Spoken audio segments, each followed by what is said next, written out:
A very good morning to you all. Welcome to Sunrise Daily. I'm Chamberlain. What's up? Well, the weekend is upon us.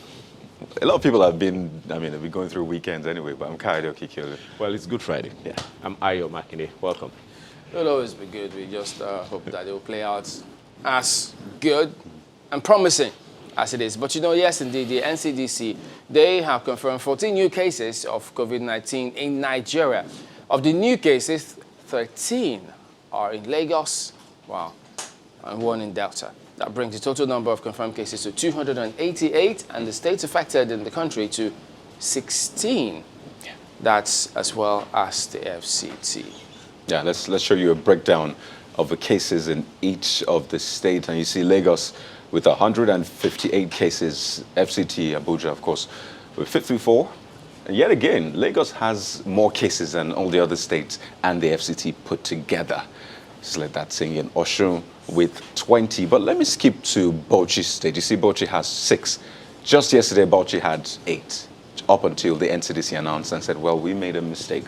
We added 2 test results that were repeated. So 2 were subtracted. But no, the Bauchi State government said, well, there were discrepancies with 4 test results. So, well, the NCDC says we're taking out 2. Bauchi says there were issues with 4. But that's what we have so far, as well as some other states. Well, right there. Again, the gratifying thing is to note is that 51 persons have been discharged, even though we have recorded 7 deaths in the whole process so far. Also underscoring the importance of people not panicking at this time. People were hitherto very, very paranoid about this whole thing, that they will wash their hands like every 2 minutes or every 5 minutes, sanitize everywhere and all of that. But there is no need to panic. Even still, at this moment, we still have people who are saying this is not real, sincerely. Yeah, so we're hoping that the Bauchi State government, they sort out that with the NCDC because I think they said they were going to send back all the samples. Let's be sure. Let's test again. Once and for all, because they never gave them the template originally, so they said they will go ahead and sort that. But we'll see how they're approaching all of this, some of the actions they're taking. But we did speak about Nigerians in China yesterday and how we needed the authorities to actually do something, even if they say they didn't go to the embassy to report. But it turns out that it's much more than that, because from what we hear soon, they say the Chinese went to the homes of Nigerians, and I can't believe that. They actually got to their homes, and they were, some of the narrative you get to, because if you read social media, you can actually be so livid about the comments coming through from there. But it's going to be incredibly important for the country to put their foot down and let the authorities know that, look, some things are not acceptable. To Nigerians. It just doesn't matter what those citizens think, but the country needs to begin to stand up for the people. Absolutely, and that picture you're seeing, or that video you're seeing, is someone said to be a diplomat, in quotes, standing up for Nigerians in China. And a long conversation actually ensued as a result of that. But it's shocking to hear that Nigerians are being, in quote, thrown out of their houses and being put in a place for another 14-day quarantine, especially people that had been staying in China, not people that just traveled into China. And this lot, after they had been quarantined for the first 14 days, they said they subjected them to another round. An extra 14 days. Without even notifying the Nigerian the embassy. I know that the Minister of Foreign Affairs yesterday had a meeting with Chinese ambassador to Nigeria, Mr. Zhu Pingshan, to communicate the Nigerian government's extreme concern at the allegations of maltreatment of Nigerians in China, and they're calling for immediate Chinese government intervention. But you see that man speaking, he brought up a lot of issues, saying, for example, you don't have a right to seize a Nigerian passport, in quote, because it's a property of the Nigerian government. He went on to say, well, if you come to Nigeria and see the way we treat foreign nationals, you'd wonder why you have to treat Nigerian nationals, especially in China, when you have a lot of Chinese in Nigeria. You wonder why you have to treat them that way, because he says in Nigeria, yes, there is a lockdown and it applies to everybody. So it's not just some people moving around, and then you don't allow other people from other countries to move around. And he said, especially Africans and Nigerians. I saw pictures of Kenyans sleeping on the street. So this seems to be, something targeted add Africans. I understand that the head of the Nigerian Diaspora Commission is saying that, well, there was no official complaint launched as at 2 days ago, saying that this might be social media bullying. But this is an obvious problem. And it's good that the Minister of Foreign Affairs is standing up for Nigerians, because we don't want to add this to the current issues we have in the country. On the one hand, are the issues that are being raised, but then we know that these issues are not new. If we don't do anything about previous cases, we will continue to have, such things continue, and that is what we have been seeing in recent time. Well, we all remember some of the things that happened in South Africa and how that Nigerians, there was some noise from Nigerians, and the Nigerian government stepped in. And even after all of that intervention, we heard, some of the things that still happened, and we heard also some things that happened about, the Nigeria's, embassy or high commission in Canada, and how a number of people couldn't really get the kind of support they would expect to get from the Nigerian government if people continue to have the perception that the Nigerian government does not treat its own nationals with respect. What do they owe any authority, any responsibility? I don't know how many wake-up calls African leaders will want to get before they know that, look, we need to begin to do things right. We need to begin to leverage on the huge human resources that we've got in the continent and ensure that we stand up for ourselves, do things for ourselves. We don't always have to go cap in hand to some of these countries. How would they respect you? In fact, let's even let you listen to that particular clip or what transpired between the Nigerian diplomat and the Chinese police official. The 14 days, the first 14 days is acceptable by us. Another 14 days, you didn't communicate to us that you are going to do another 14 days after 14 days. They have tested negative, and then they have given them the paper. Why are they giving them another 14 days? That is one. Two, all the police, the documents, this passport belongs to the federal government of Nigeria. In line with international practice, no any country have the right to seize the international passport of another country. Wait! They are not in my hand. I just withdraw it from them. They seize it. You have that. I said they seize it. And then your deputy, the deputy general, all the passports of Nigeria they seize. Ask him. He was released yesterday. Why are they seizing Nigerian passport? It not belong to the China. If you seize Nigerian passport, it's like you are seizing Nigeria as a whole. It's not acceptable. That's another thing. The third one I'm going to tell you, you didn't communicate to us that you are going to go to all the Nigerian houses and then you are going to ask them to come out and go and quarantine them. Did you communicate to us? No. Nobody communicated to us. If you want to do your policy of 14 days, shut down everybody. Don't discriminate. Everybody, you sit at home. Everybody, including 14 days, the first 14 days is at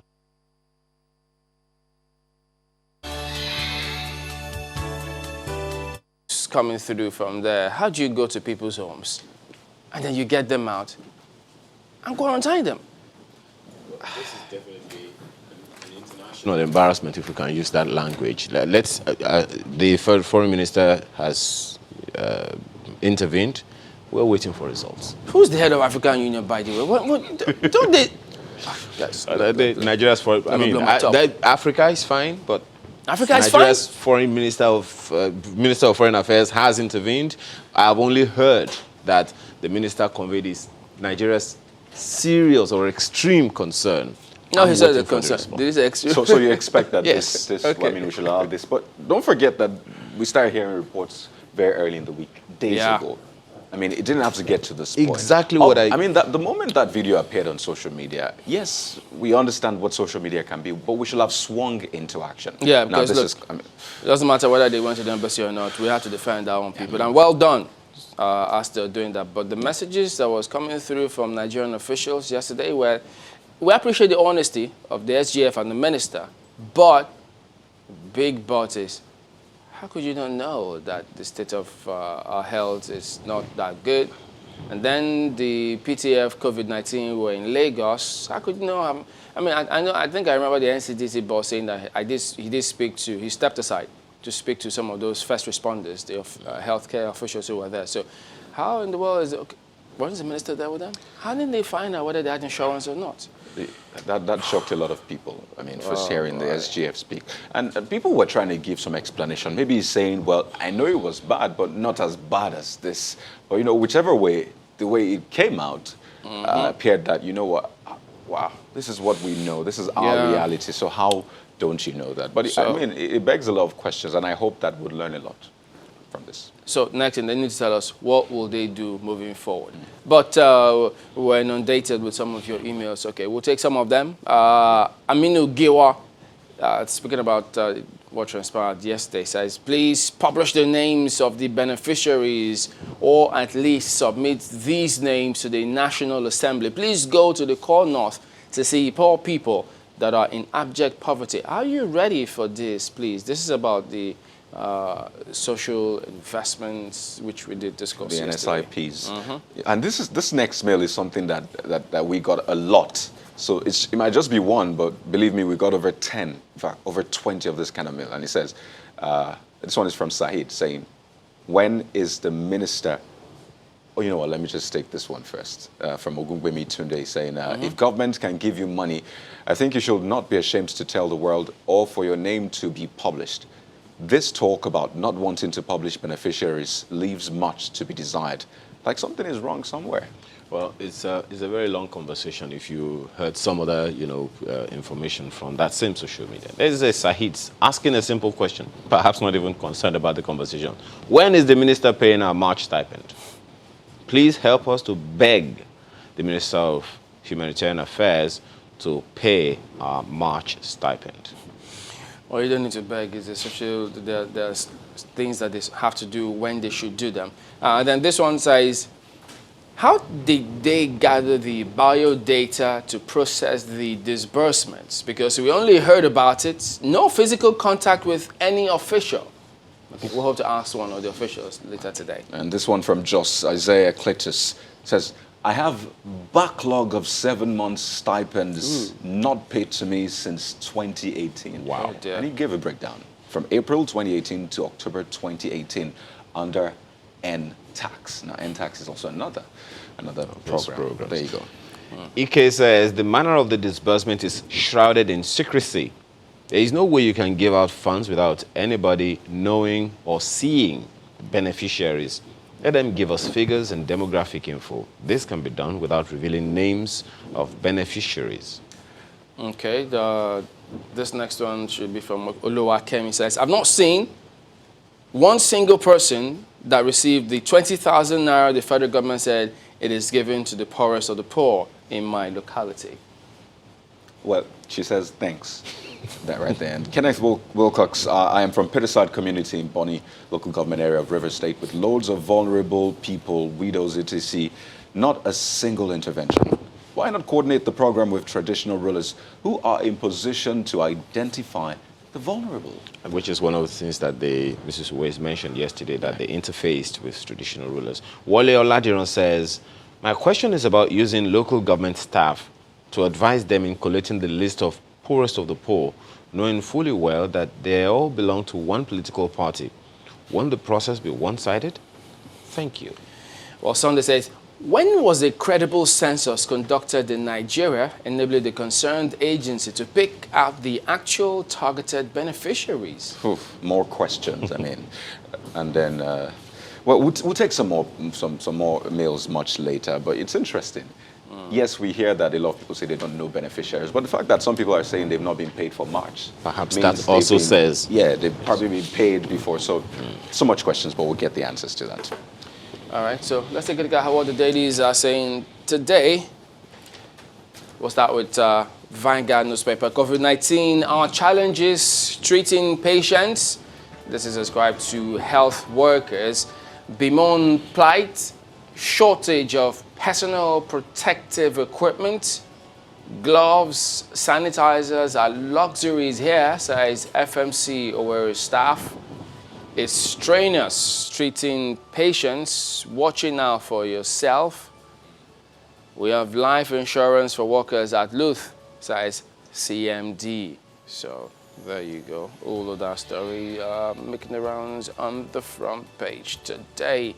So to the back page now, Vanguard Sports. Eagles job. I don't want more money to coach Eagles. Roar says, I rejected offers from other countries. Thank you, sir, for letting us know that.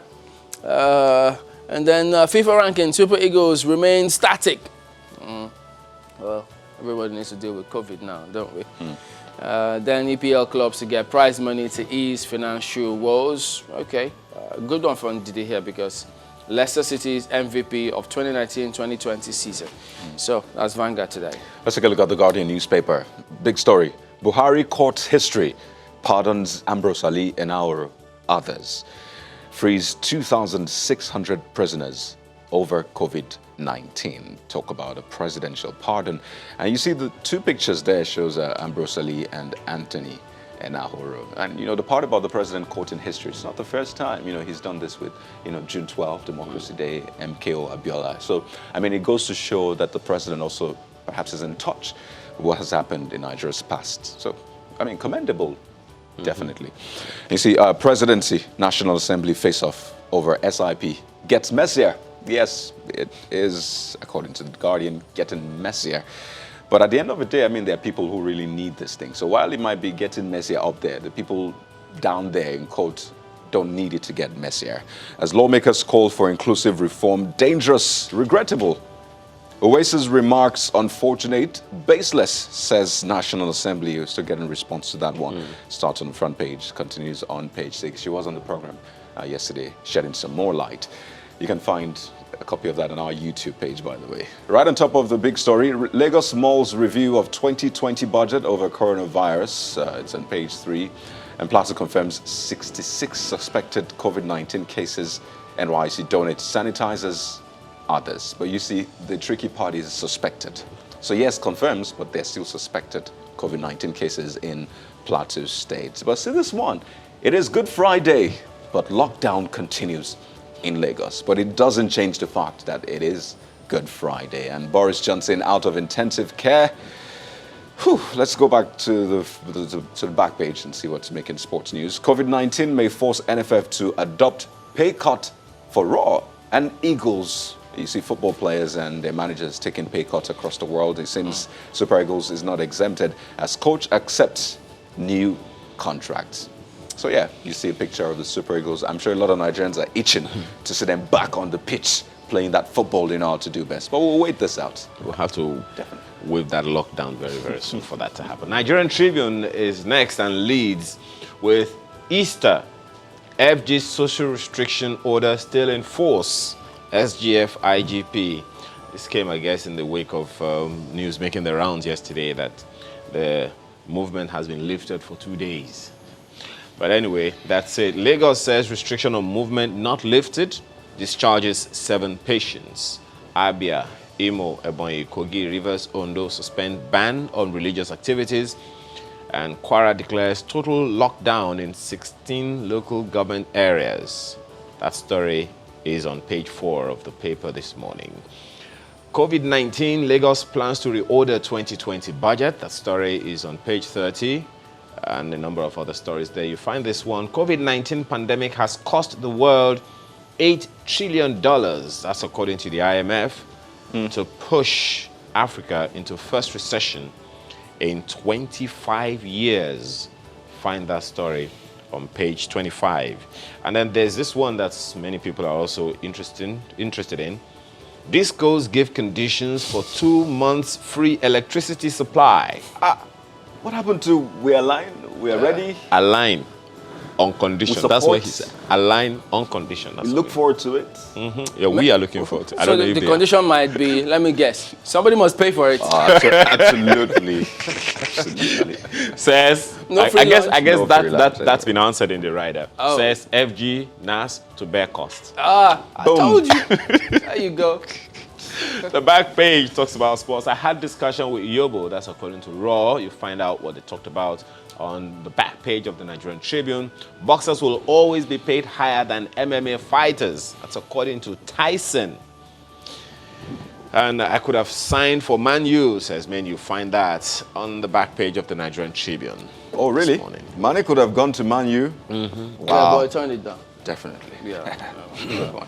In fact, he was given an interview of why he did all of that a while ago. Okay, take a look at the next paper we've got for you here this morning and see how they lead with some of those stories. And so we'll see if they also reflect the recent COVID cases as a matter of fact. Can we see them on the screen, guys? Oh, it's not possible? There you go.